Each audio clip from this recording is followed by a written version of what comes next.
Ultima dorință a deținutului înainte de execuție era să-și vadă câinele, dar ce s-a întâmplat a schimbat totul. Penitenciarul Rahova, București, 25 martie 2023. Andrei Vișan, inspector principal la secția pentru investigarea infracțiunilor grave, citea pentru a 10-a oară cererea care îi stătea pe birou. Cererea purta antetul penitenciarului federal din Terre Haute, Indiana, SUA, și era semnată de directorul instituției. Deținutul Marcus Johnson, condamnat la moarte prin injecție letală pentru uciderea a 3 persoane în timpul unui jaf armat, a solicitat ca ultimă dorință să-și vadă câinele, un ciobănesc german pe nume Rex. Conform documentelor atașate, câinele se află în prezent în custodia Mariei Ionescu, cetățean român, rezidentă în București, sora victimei James Reynolds, unul dintre cei uciși de Johnson. După moartea fratelui ei, Maria a adoptat câinele acestuia, fără să știe că Johnson avusese o legătură specială cu animalul. Andrei își frecă tâmplele.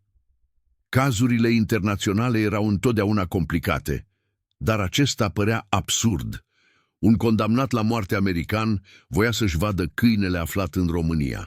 Și nu orice câine, ci unul care aparținuse uneia dintre victimele sale și care acum era în custodia surorii victimei. Inspector Vișan, aveți un minut? Andrei ridică privirea. În ușă stătea Ileana Matei, psihologul departamentului, o femeie de 35 de ani cu ochi pătrunzători și o reputație de profesionist desăvârșit. Desigur, Ileana, intră, poate mă ajut să înțeleg asta. Îi întinse dosarul. Ileana îl citi rapid, expresia ei rămânând neutră. Interesant caz, spuse ea în cele din urmă. Deținutul nu cere clemență, nu cere să vorbească cu familia, doar să vadă un câine. Un câine care aparținea uneia dintre victimele lui, sublinie Andrei. Cum să-i explic asta surorii victimei? Scuzați, domnișoară, ucigașul fratelui dumneavoastră vrea să-și ia rămas bun de la câinele pe care acum îl aveți dumneavoastră. Ileana răsfoi din nou documentele. Aici spune că deținutul și victima erau foști camarazi din armată. Amândoi serviseră în Afganistan. Johnson a fost diagnosticat cu PTSD sever după întoarcere. Asta nu-i scuză crimele, spuse Andrei sec. Evident că nu. Dar poate explică legătura cu câinele. Mulți veterani cu PTSD folosesc animalele ca terapie. Poate câinele era o legătură cu normalitatea? Completă Andrei, sceptic. Poate. Tot nu înțeleg de ce să deranjăm familia victimei pentru asta. Ileana îi aruncă o privire lungă. Pentru că e ultima lui dorință, Andrei. Și pentru că legea prevede că, în limita rezonabilului, condamnații la moarte au dreptul la o ultimă dorință. În România nu există pedeapsa cu moartea, dar în SUA există. Iar noi avem un acord de cooperare judiciară cu ei. Andrei oftă adânc, știa că Ileana avea dreptate și totuși ideea de a contacta familia victimei pentru așa ceva îi se părea aproape crudă. Bine, voi vorbi cu ea, dar vreau să vii și tu.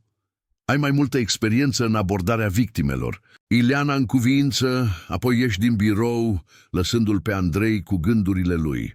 Consultă din nou dosarul. Marcus Johnson, 42 de ani, afro-american, fost sergent în armata SUA, decorat pentru bravură în Afganistan. Apoi, la 3 ani după întoarcere, un jaf armat la o benzinărie care degenerase într-un măcel. 3 morți, printre care și James Reynolds, fost camarad de regiment. Johnson fusese prins după 2 zile, cu banii și arma crimei asupra lui.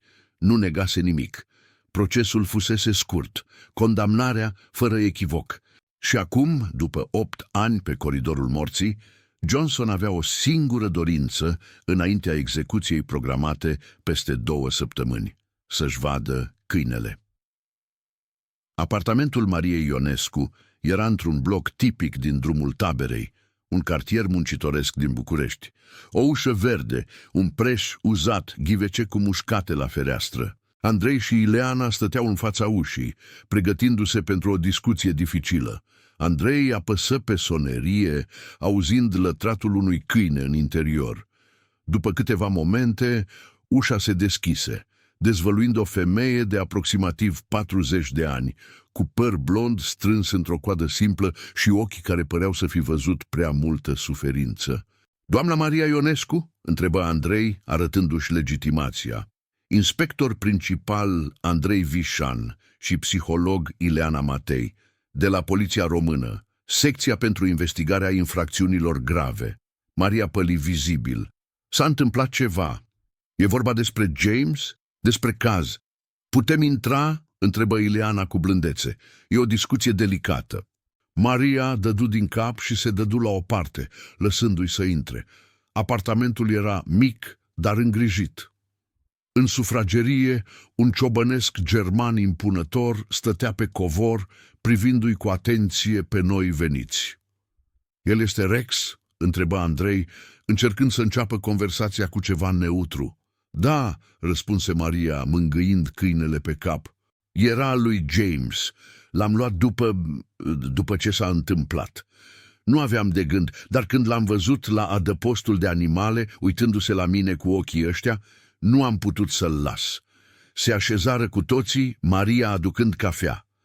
Rex se culcă lângă ea, protector. "Doamnă Ionescu," începu Andrei, "suntem aici pentru o chestiune neobișnuită. Am primit o solicitare de la autoritățile americane." Ileana a intervenit cu vocea ei calmă. "E vorba despre Marcus Johnson. Execuția lui a fost programată pentru 10 aprilie.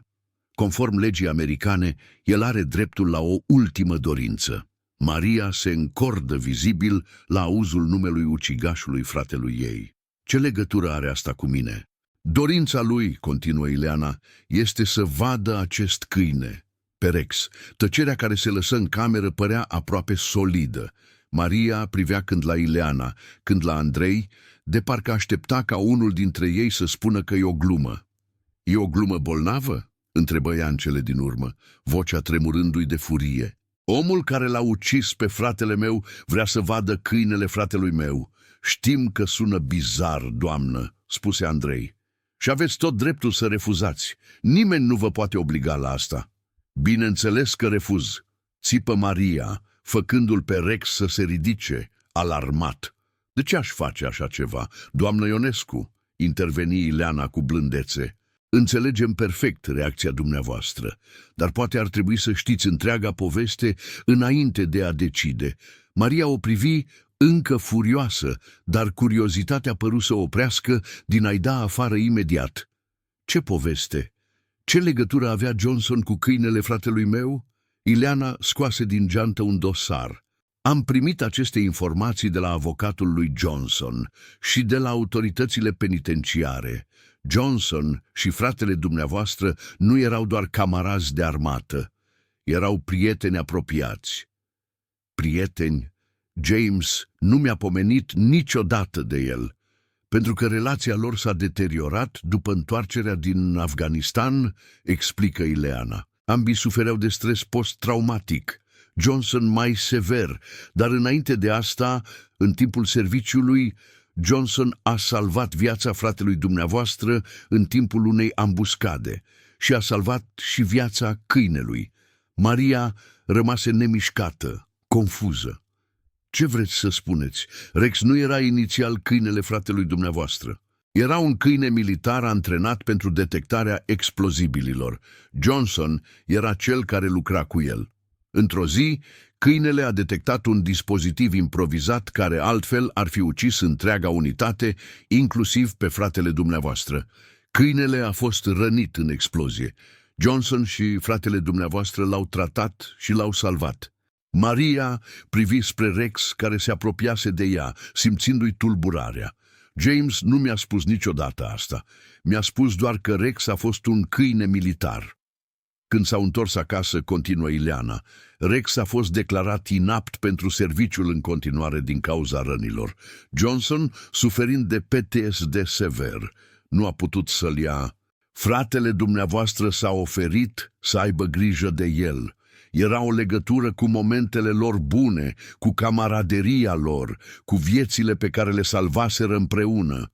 Maria privea fotografia pe care Ileana i-o întinsese. Era o imagine din Afganistan, Fratele ei, James, stând lângă Marcus Johnson, amândoi în uniforme militare prăfuite, cu Rex între ei. Toți trei păreau obosiți, dar zâmbeau. Pe spatele fotografiei era un mesaj scris de mână, echipa care a salvat baza Echo. James, Marcus și eroul cu 4 picioare. "De unde aveți asta?" întrebă Maria, vocea tremurându-i. "Din efectele personale ale deținutului Johnson," răspunse Ileana. "A păstrat-o toți acești ani." Maria simți cum îi se strânge inima. Timp de 8 ani, îl văzuse pe Marcus Johnson doar ca pe monstrul care îi ucisese fratele. Acum, brusc, trebuia să-l vadă și ca pe omul care cândva îi salvase viața aceluiași frate. Realitatea era prea complexă, prea dureroasă. Ce s-a întâmplat între ei? De ce l-a ucis Johnson pe James dacă erau prieteni? Andrei consultă dosarul. Conform declarațiilor lui Johnson și ale martorilor, amândoi sufereau de PTSD după întoarcere. James părea să se adapteze mai bine la viața civilă. Johnson, în schimb, a intrat într-o spirală de depresie, abuz de substanțe și izolare. În ziua jafului a fost sub influența unor substanțe puternice. Spune că nu și-a recunoscut fostul camarad până când nu a fost prea târziu. "Și îl credeți?" întrebă Maria cu indignată. "Nu e treaba noastră să-l credem sau nu, doamnă," spuse Andrei. "Justiția americană l-a condamnat. Noi doar vă transmitem această ultimă dorință." Maria se ridică și se plimbă prin cameră, agitată. Rex o urmă cu privirea, neliniștit. Cum ar arăta asta, practic, dacă, și spun doar ipotetic, dacă aș accepta? Andrei și Ileana schimbară o privire rapidă. "O videoconferință," răspunse Ileana. "Dumneavoastră și Rex ați fi aici, în București, într-un birou de la sediul poliției. Johnson ar fi în penitenciarul din SUA. Nici o întâlnire față în față? Nici o deplasare în America? Nu, doamnă Ionescu, totul s-ar face prin videoconferință. Maxim 15 minute. Maria se așeză din nou, mângâindu-l absentă pe Rex. "De ce?" Șoptia, mai mult pentru sine. "De ce ar vrea să vadă câinele? Avocatul său spune că Johnson simte o vinovăție extremă pentru ce a făcut," explică Ileana. "Rex reprezintă pentru el amintirea a ceea ce a fost bun în viața lui. Serviciul militar, camaraderia, momentele când a salvat vieți în loc să le ia."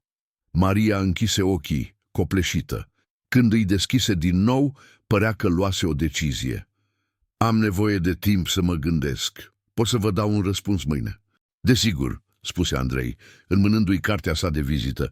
"Sunați-mă oricând vă decideți."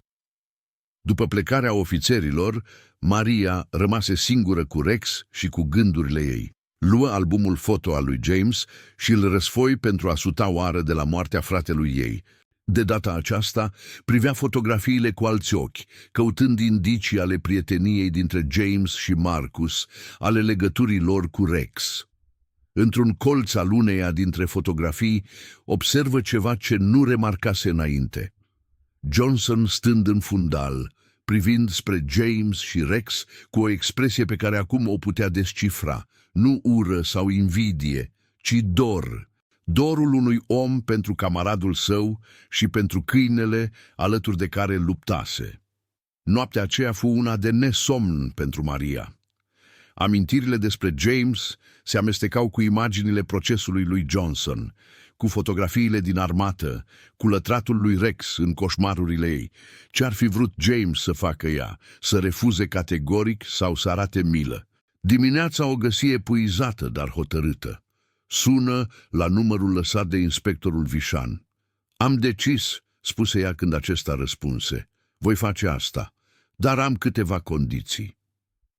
3 zile mai târziu, Maria stătea în sala de videoconferințe de la sediul Poliției Române cu Rex lângă ea. Andrei și Ileana erau și ei prezenți, împreună cu un tehnician care se ocupa de conexiune.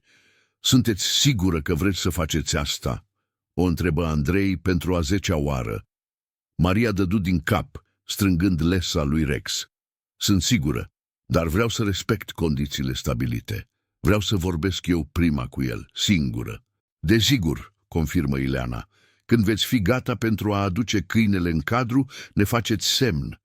Ecranul mare din fața lor prinse viață. Apăru o încăpere austeră cu pereți gri. Un bărbat afroamerican în uniformă portocalie de deținut stătea pe un scaun, cu mâinile încătușate în față. Părea mai bătrân decât cei 42 de ani ai săi, cu fața marcată de suferință și regret. Un ofițer american anunță formal: începem videoconferința între deținutul Marcus Johnson și doamna Maria Ionescu. Data 30 martie 2023. Ora locală 9:45. Durata aprobată 15 minute. Apoi ofițerul ieși din cadru, lăsându-l pe Johnson singur în fața camerei. Andrei și Ileana se retraseră discret, lăsând-o pe Maria singură, cu Rex ținut deocamdată în afara cadrului camerei. Pentru câteva momente, Maria și Marcus se priviră în tăcere. I-a văzut un bărbat distrus, consumat de remușcări. El văzut sora omului pe care îl ucisese. Mulțumesc că ați acceptat, doamnă Ionescu, spuse în cele din urmă Johnson, vocea sa profundă răsunând ciudat prin difuzoare. Știu că nu merită această bunătate. Maria respiră adânc înainte de a răspunde. Nu o fac pentru tine, o fac pentru fratele meu și pentru Rex. Johnson dădu din cap, acceptând înțeleg și apreciez oricum. Vreau să știu ceva înainte de a-ți arăta câinele, spuse Maria, încercând să-și controleze emoțiile. De ce l-ai ucis pe James? Era prietenul tău. Ți-a salvat viața, după cum mi-a spus avocatul tău. Ți-a luat câinele când tu nu mai puteai să ai grijă de el. De ce? Johnson lăsă capul în jos, umerii săi masivi tremurând ușor. Nu am nicio scuză, doamnă Ionescu. În ziua aceea eram drogat, heroină și metamfetamină. Nu mai luasem medicamentele pentru PTSD de săptămâni întregi. Aveam halucinații. Când a intrat James în benzinărie, nu l-am recunoscut imediat. Când mi-am dat seama cine era prea târziu. Ridică privirea, ochii săi roșii de lacrimi. Am trăit cu acest moment în fiecare zi din ultimii 8 ani. L-am revăzut de mii de ori și de fiecare dată rezultatul e același. Nu pot schimba ce am făcut. Nu pot aduce înapoi pe James sau pe ceilalți. Singurul lucru pe care îl pot face acum e să accept pedeapsa și să mor știind că măcar în ultimele mele clipe am văzut ceva bun din viața mea. Ceva ce nu am distrus complet. Maria simți lacrimile și roindu-i pe obraji. O parte din ea încă îl ura pe acest om, dar o altă parte, partea care îl iubise pe fratele ei și care știa cât de mult suferise James după întoarcerea din război, începea să înțeleagă. James vorbea des despre tine, spuse ea în cele din urmă. Nu mi-a spus niciodată numele tău, dar vorbea despre sergentul care m-a salvat și despre omul care a făcut echipă cu Rex pentru a ne ține pe toți în viață. Cred că te-a iertat deja, oriunde s-ar afla acum. Johnson închise ochii, copleșit de emoție. Când îi deschise din nou, Maria văzu în ei o licărire de pace. Pot să-l văd acum? Întrebă el încet. Pe Rex? Maria se întoarse și îl chemă pe Rex lângă ea. Câinele se apropie, curios. Când îl aduse în fața camerei, se întâmplă ceva remarcabil. Rex, văzându-l pe Johnson pe ecran, își ciuli urechile și scoase un scheunat scurt, aproape bucuros. Reacția lui Rex îi luă pe toți prin surprindere. Câinele nu doar că părea să-l recunoască pe Johnson, dar dădea din coadă și scâncea, încercând parcă să ajungă mai aproape de ecran. Doamne, șopti Johnson, lacrimile curgându-i liber pe față. Mă recunoaște. După atâția ani, Maria era uluită. Rex, de obicei rezervat cu străinii, reacționa ca și cum ar fi văzut un vechi prieten. Ileana, care reintrase discret în încăpere, îi șopti: câinii au o memorie olfactivă extraordinară, dar și memoria vizuală și auditivă poate rămâne intactă mulți ani. Rex îl asociază pe Johnson cu perioada lor împreună. Johnson încercă să-și recapete compostura, dar emoția era prea puternică. Rex, băiatul meu, ce-am făcut noi împreună, amice? Îți aduce aminte de Cunar, de baza Eco? La auzul acestor cuvinte, Rex lătră scurt, confirmând parcă. Maria rămase fără cuvinte. Era ca și cum asista la reuniunea a doi vechi camarazi de luptă.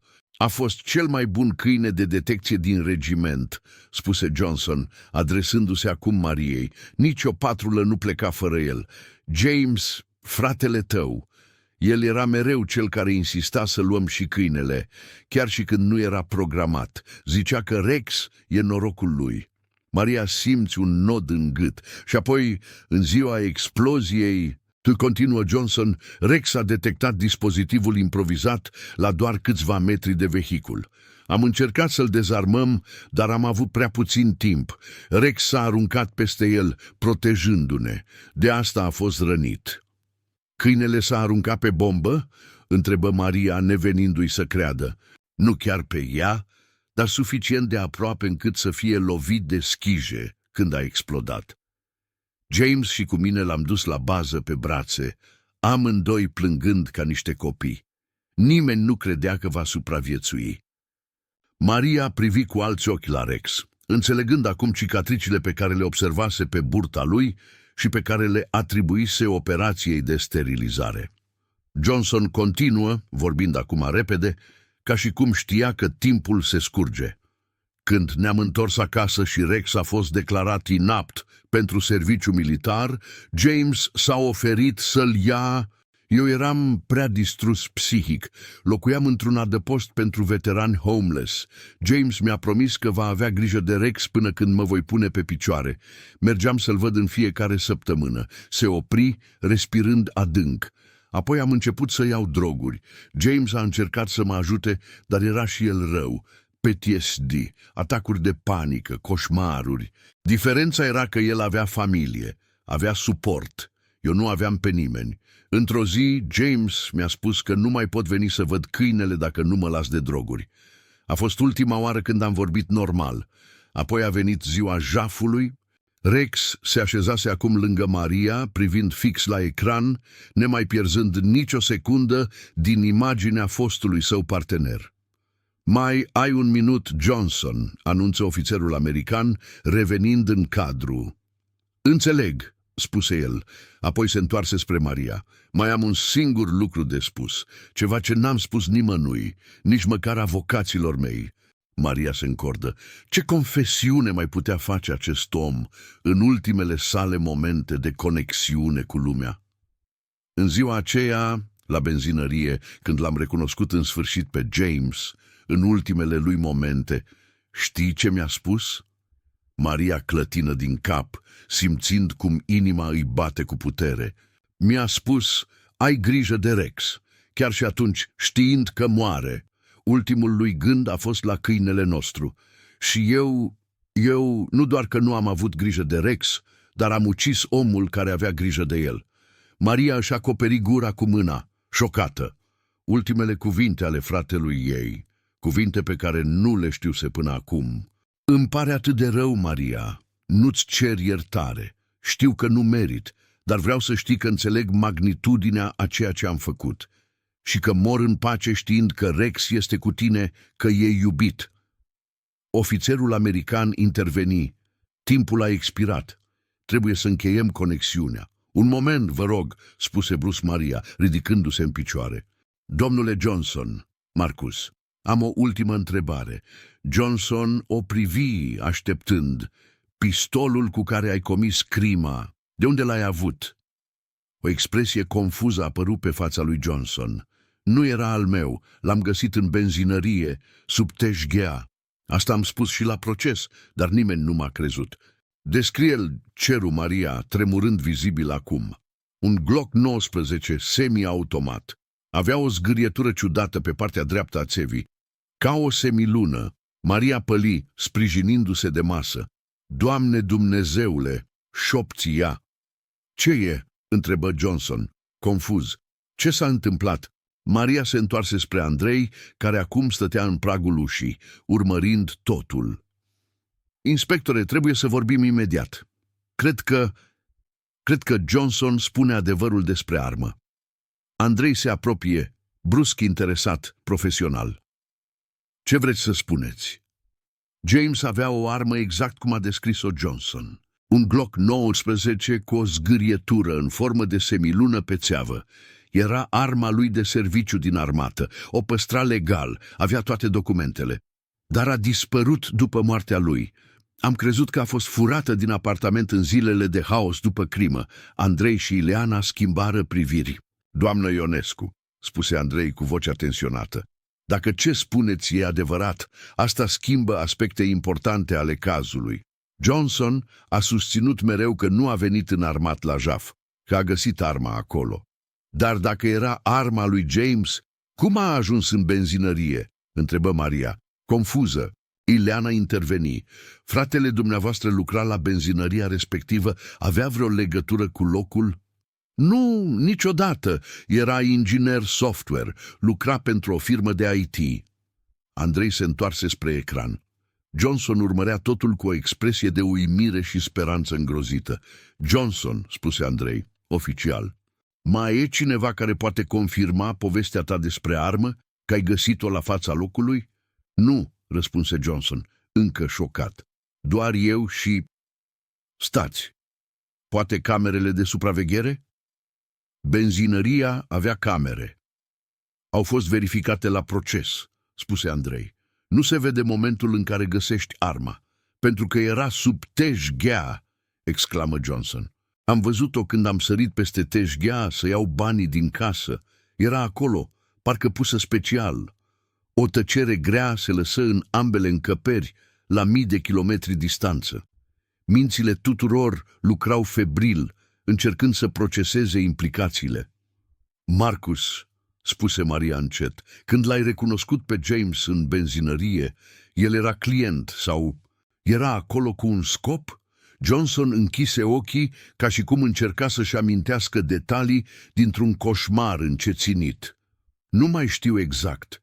Eram foarte drogat, dar cred că era deja în spatele teșghelei când am intrat. Da, acum îmi amintesc. Am crezut că e angajat. Abia când m-a confruntat, am realizat cine era. Și apoi, întrebă Andrei, ne-am luptat, am ajuns la armă primul, restul știți. Ofițerul american interveni vizibil iritat. Trebuie să întrerupem. Timpul a expirat de mult. Nu, strigă Maria. Nu înțelegeți? Cred că fratele meu a pregătit totul. El a pus arma acolo. Știa că Marcus vine regulat să cumpere băutură de la acea benzinărie. Cred că... Oh, Doamne! Cred că voia să moară și să-l incrimineze pe Marcus. Fața lui Johnson se contorsionă de durere. De ce ar fi făcut James așa ceva? Fratele meu era distrus, Marcus, mai rău decât tine. În ultimele luni devenise obsedat de război, de camarazii pierduți. Vorbea mereu despre vină, despre cum ar fi trebuit să moară acolo, nu ceilalți. Îmi spunea că se simte un impostor că a supraviețuit. Doar Rex îl mai ținea pe linia de plutire, dar chiar și asta nu mai era de ajuns. Andrei întrerupse, doamnă Ionescu, acestea sunt acuzații extrem de grave. Nu puteți ști cu certitudine... Da, pot verifica, spuse ea hotărâtă. James ținea un jurnal. L-am găsit după moartea lui, dar nu l-am putut deschide niciodată. Era protejat cu parolă, un fișier criptat pe laptopul lui. Poate acolo sunt răspunsuri. Johnson privea totul de la celălalt capăt al conexiunii, ca într-un vis. Asta ar explica de ce ultimele lui cuvinte au fost despre Rex, șopti el. Știa că moare, le planificase. Ofițerul american, sătul de întârzieri, făcu semn tehnicianului să întrerupă. Oprește-te, strigă Johnson. Maria, dacă descoperi ceva, te rog, contactează avocatul meu. Numele e Bennett, Ellen Bennett. Te rog. Ecranul se întunecă brusc. Maria rămase nemișcată, ținându-se de masă pentru sprijin. Rex se freca de picioarele ei, simțindu-i tulburarea. Ce facem acum?" întrebă ea în cele din urmă, privind spre Andrei și Ileana. Acum," răspunse Andrei, investigăm, oficial." 2 săptămâni mai târziu, Maria stătea în aceeași sală, în fața aceluiași ecran. De data aceasta însă nu era singură. Alături de ea se aflau Andrei, Ileana, procurorul șef al Parchetului General, un reprezentant al Ministerului Justiției Român și ambasadorul SUA în România. Pe ecran, într-o sală de tribunal din Indiana, un judecător federal american asculta prezentarea dovezilor descoperite de autoritățile române. Jurnalul lui James Reynolds fusese în cele din urmă decriptat de experții IT ai poliției române. Conținutul său confirma teoria Mariei. Fratele ei planificase propria moarte, folosindu-l pe Marcus Johnson ca instrument. În ultimele sale însemnări, James descria în detaliu planul, cum va plasa arma sa la benzinăria frecventată de Johnson, cum va aștepta ca acesta să apară pentru obișnuita sa cumpărătură de alcool, cum îl va provoca. Marcus va ști ce să facă, scrisese James. E distrus, ca mine, dar el nu are curajul să-și ia viața direct. Îl voi ajuta să termine cu suferința. Iar Rex va rămâne cu Maria, singurul lucru bun care a ieșit din acest război blestemat. Aceste dovezi, împreună cu rezultatele balistice care confirmau că arma crimei aparținuse într-adevăr lui James Reynolds, au dus la suspendarea execuției lui Marcus Johnson cu 48 de ore înainte de data programată. Mulțumesc, doamnă Ionescu, spuse judecătorul american după ce toate dovezile fură prezentate.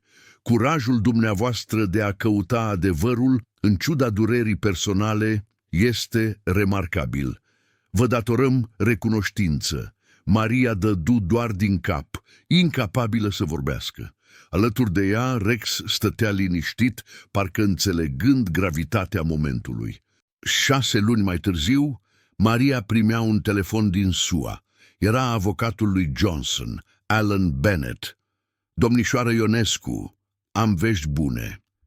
Pedeapsa lui Marcus a fost comutată la închisoare pe viață, cu posibilitatea de eliberare condiționată după 20 de ani. Având în vedere cei 8 ani deja executați și circumstanțele extraordinare descoperite, există șanse reale ca el să fie eliberat mult mai devreme.